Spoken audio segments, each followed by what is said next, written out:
अस्सलाम वालेकुम, मैं इमरान अमेरिकन। आप देख रहे हैं IR की न्यूज। आइए जानते हैं आज की कुछ अहम अपडेट सदीक जान साहब से। सुप्रीम कोर्ट ऑफ पाकिस्तान में हम उस मकाम पर मौजूद हैं जहां पे ये इंसानी हकूक की कब्रें और मकबरा बना हुआ है, जो काजी फाइज ईसा, जो पाकिस्तान की अदालती तारीख का सबसे घटिया, नीच, गलीज और खबीस इंसान था। और आज पाकिस्तान के अंदर हर तरफ आपको जो तबाही और बर्बादी नजर आती है, यह तबाही और बर्बादी उस घटिया और नीच शख्स की जो है वो फैलाई गई है, उसकी सहूलतकारी से रचाई गई है। इस्लामाबाद हाई कोर्ट के 5 आजाद जजेस जो आज सुप्रीम कोर्ट ऑफ पाकिस्तान में आए और तारीखी मनाजिर थे, ये आजाद जजेस 6 हुआ करते थे। फिर इनमें से एक जज ने इस निजाम के साथ सौदा कर लिया, सरेंडर कर दिया, अपने जमीर का सौदा कर लिया, और वो जज जस्टिस काजी फाइज ईसा के सूबे से था। वैसे तो हम बलोचिस्तान के लोगों की मजामत के बड़े मद्दाह हैं, हम बलोचिस्तान के लोगों की मजामत को सलूट करते हैं। और अब हमें अंदाजा हुआ है पंजाब वालों को कि बलोचिस्तान वाले ठीक कहते थे जब हम उनका मजाक उड़ाया करते थे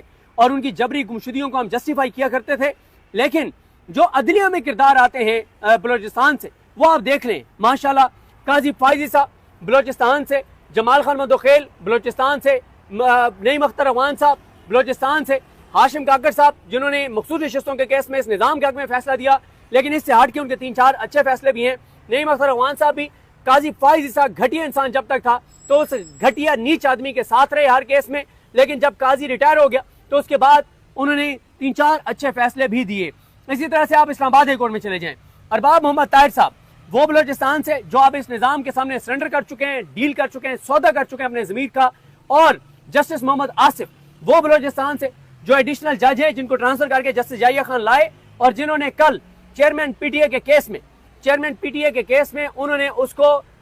जो बरतरफ किया था बाबर सत्तार साहब ने, उनका फैसला मुअत्तल करके उसको बहाल किया। और मैंने कल भी आपको वीडियो में बताया था कि मैं क्योंकि एक ऐसी जगह पे खड़ा था जहां से मुझे नजर नहीं आ रहा था, लेकिन कुछ वकला ने यह दावा किया कि जस्टिस मोहम्मद आसिफ जो ऑर्डर था, जो उन्होंने बाबर सत्तार साहब के फैसले को मुअत्तल किया और मेजर जनरल रिटायर्ड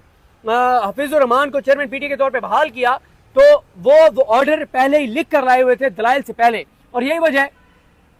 कि जब वकला बाहर निकले तो जब उनको मुबारकबाद कुछ लोगों ने दी कि मुबारक, आप बड़ा केस जीते हैं, तो वो भी शर्मिंदा से थे। उन्हें भी पता था कि ये केस हमने नहीं जीता, बल्कि ये केस जीतने वालों ने जीता है और ये केस हमें जितवाया गया है। खैर, आज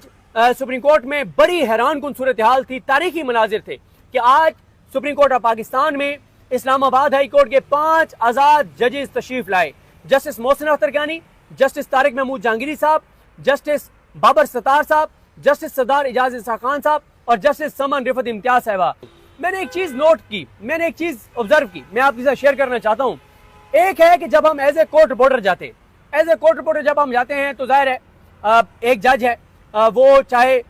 यरगमाल जज है, चाहे वो इस निजाम की के साथ सौदा कर चुका है, वो 26 आईनी तरमीम की पैदावार है, वो नालायक है, वो पैसे लेके भर्ती हुआ है, वो कोई और सर्विसेज लेके भर्ती हुआ है, चाहे वो जज है या ये 5 आजाद जज हैं। तो जब हम उनकी अदालत में रिपोर्टिंग कर रहे होते हैं एज ए रिपोर्टर, तो फिर हमारी कोई उस तरह से कोई जज्बात नहीं होते, हम एक रिपोर्टर के तौर पे बैठे होते हैं। वो जज अच्छी बात कर रहा है, बुरी बात कर रहा है, इस निजाम के हक में बात कर रहा है, इस निजाम के खिलाफ बात कर रहा है, इस निजाम के हक में फैसला दे रहा है, उसके खिलाफ फैसला दे रहा है, किसी के साथ जुल्म कर रहा है, नाइंसाफी कर रहा है, जो भी कर रहा है, हमें एक रिपोर्टर के तौर पर हमने उसको रिपोर्ट करना होता है, हम उसको नोट कर रहे होते हैं। लेकिन जब आप एज ए पाकिस्तानी शहरी अपने आप को फील करते हैं कि अब मैं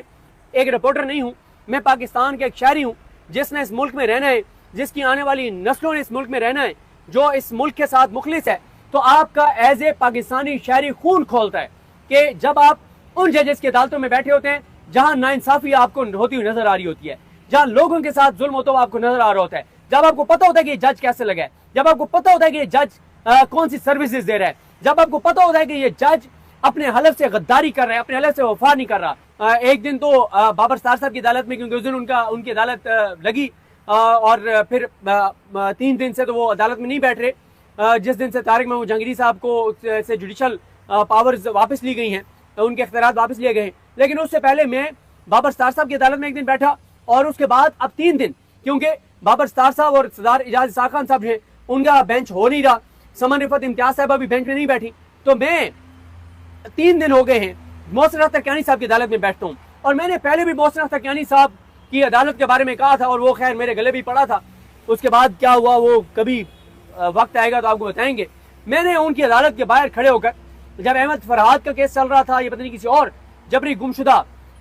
शख्स का, पाकिस्तानी का केस चल रहा था, तो मैंने उनकी अदालत के बाहर खड़े होकर कहा था, वो जो सीढ़ियां उनकी अदालत की तरफ जा रही हैं, मैंने उस वक्त खड़े होकर कहा था, मैंने कहा था ये सीढ़ियां जाती तो जस्टिस मोहसिन अख्तर कियानी की अदालत की तरफ हैं, लेकिन जब आप जस्टिस मोहसिन अख्तर कियानी की अदालत में पहुंचते हैं तो उस अदालत से आगे आपको पाकिस्तान की बेहतरी का सफर नजर आता है, आपको अदलिया की हकीकी आजादी का सफर नजर आता है, आपको अदलिया की गैर जानिबदारी का रास्ता नजर आता है, आपको एज ए पाकिस्तानी ये उम्मीद पैदा होती है कि नहीं, अभी भी ऐसे जज मौजूद हैं, मोहसिन अख्तर कियानी जैसे, तारिक महमूद जहांगीरी जैसे, बाबर सत्तार साहब जैसे, सरदार एजाज इसा खान जैसे, समर रिफत इम्तियाज साहब जैसे, जो जज अपने हलफ से वफादारी कर रहे हैं, जो पाकिस्तान से मुखलिस हैं। और इंशाल्लाह वक्त आएगा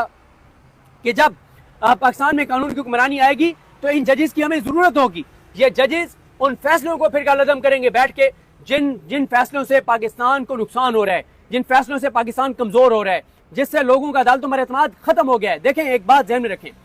जो कुछ ये निजाम कर रहा है, जो इस निजाम ने इमरान खान को शिकस्त देने के लिए अदलिया के साथ किया, उसका क्या इमरान खान को कोई नुकसान हुआ?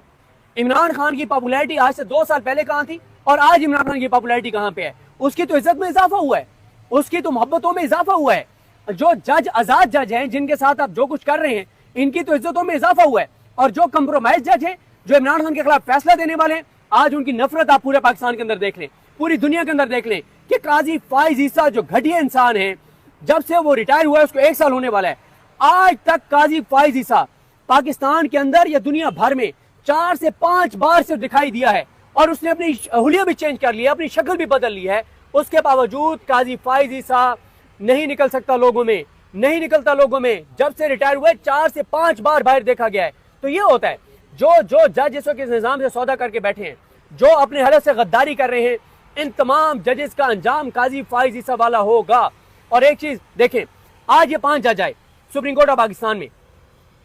ओपनली बैठे थे, कोई चेहरे पे खौफ नहीं था, कोई परेशानी नहीं थी। एक जज का मैं आपको वाकया बताना चाहता हूं, मुझे कल नहीं 4-5 दिन पहले किसी ने एक वाकया बताया कि एक जज जिसने इमरान खान के खिलाफ फैसला दिया, जो इंतहाई कंप्रोमाइज जज है, जिसने अपने जमीर का सौदा कर लिया है, जो अपने हलफ से गद्दारी कर रहा है, वो जज एक शादी में उसको इन्वाइट किया गया, बड़े करीबी उसके अजीज की शादी थी, उसने इनकार कर दिया कि मैंने शादी में नहीं आना। जज साहब की मिन्नत तरला किया गया, जज साहब को कहा गया कि आप आ जाएं, अपना हमारा हॉल है, हमारी अपनी जगह है और आपके लेवल के लोग हैं, जनरल पब्लिक नहीं है। बड़ी मुश्किल से जज साहब गए और इस शर्त पर गए कि जिस शादी में वो गए, उनकी फैमिली के जो नौजवान थे 15 से 20, उन्होंने जज साहब को अपने एक तरह से हिसार में लिया हुआ था, इधर उधर खड़े थे कि कोई आके जज साहब से बात ना करे। और जितनी देर जज साहब बैठे रहे, इधर उधर देखते रहे, परेशान रहे कि कोई आके मुझसे कोई सवाल ना कर ले। तो ये हालात है इनके। तो खैर, आज सुप्रीम कोर्ट में उस वक्त बड़ी एक सूरत हाल हैरानकुन थी जब इस्लामाबाद हाई कोर्ट के 5 आजाद जजेस सुप्रीम कोर्ट के उस गेट पर उतरे गाड़ी से, जिस गेट से साइलिन आते हैं, आम शहरी आते हैं, आम साइलिन आते हैं इंसाफ मांगने के लिए। वो आए, उन्होंने अपने ID कार्ड जमा करवाए, ID कार्ड जमा करवा के विजिटर वाले कार्ड लिए, विजिटर के कार्ड लेकर वो सुप्रीम कोर्ट के अंदर इंटर हुए। और इंटर होते ही हुआ ये कि उनका आज वो शेर अब्दुल मरवा साहब किसी केस में आए हुए थे, तो शेर अब्दुल मरवा साहब से उनका आमना सामना हुआ और शेर अब्दुल मरवा साहब ने उनके साथ चलना शुरू कर दिया। तो शेर अब्दुल मरवा साहब ने पूछा कि कोई मसला तो नहीं होगा आपके साथ चलने में? तो मोहसिन अख्तर कियानी साहब ने पीछे मुड़कर उनको कहा, जी बिल्कुल मसला होगा, आप हमारे साथ मत चलिए। तो नाज़रीन, ये थी आज की अहम अपडेट्स जो आपने जानी सदीक जान की ज़बानी। इसी के साथ अपने मेज़बान रोज़ा मेकिन को इजाज़त दीजिए। अल्लाह हाफ़िज़।